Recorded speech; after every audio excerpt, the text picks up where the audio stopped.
Israel और Hamas के बीच युद्ध खत्म होने का नाम नहीं ले रहा। अब ऐसे में इजराइल और गाजा को लेकर दुनिया में चिंता बढ़ती जा रही है। भयंकर युद्ध को रोकने के लिए अमेरिका ने दोनों पक्षों को सलाह दी। अमेरिका ने कहा कि जितना जल्दी हो सके स्थायी युद्ध विराम का फैसला ले लें, जिसके बाद इजराइल के पीएम बेंजामिन नेतन्याहू इतना भड़क गए कि उन्होंने अमेरिका के राष्ट्रपति जो बाइडेन को धमकी दे डाली है।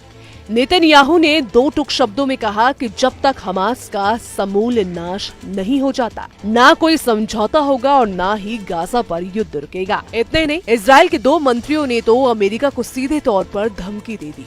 आपको यहाँ बता दें कि राफा में इजरायली सेना कहर बनकर टूट रही है। हमास के खात्मे का नारा लगाने वाली IDF के निशाने पर ज्यादातर निर्दोष फिलिस्तीनी आ रहे हैं। राहत शिविरों में रह रहे शरणार्थियों की बड़े पैमाने पर हत्या हो रही है। दरअसल राफा शहर में मचे कत्लेआम के बीच संयुक्त राज्य अमेरिका के राष्ट्रपति जो बाइडेन ने यह बयान दिया कि इजराइल ने हमास को युद्ध विराम का नया प्रस्ताव दिया है, जिसमें इजरायली लोगों की रिहाई के साथ कुछ फिलिस्तीनी कैदियों को छोड़ा जाए। अमेरिका ने ये भी उम्मीद जताई थी कि ये स्थायी युद्ध विराम भी हो सकता है। आतंकी समूह हमास ने इस बयान पर सहमति जताई थी और बयान दिया था कि वो इस पर विचार कर सकता है। हालांकि अगले ही दिन नेतन्याहू अमेरिकी राष्ट्रपति के इस बयान पर बिदक गए।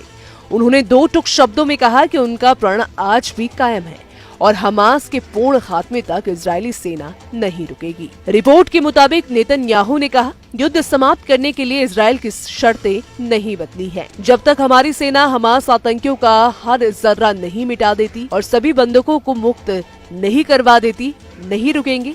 इजराइल का दावा है कि गाजा के बाद अब हमास की बची कुची सेना राफा में छिपी हुई है। ताज़ा घटनाक्रमों पर नजर डालें तो इजरायली सेना राफा में अंदर तक घुस चुकी है और कई रिहायशी इलाकों में कब्जा करने के बाद लगातार आगे बढ़ रही है।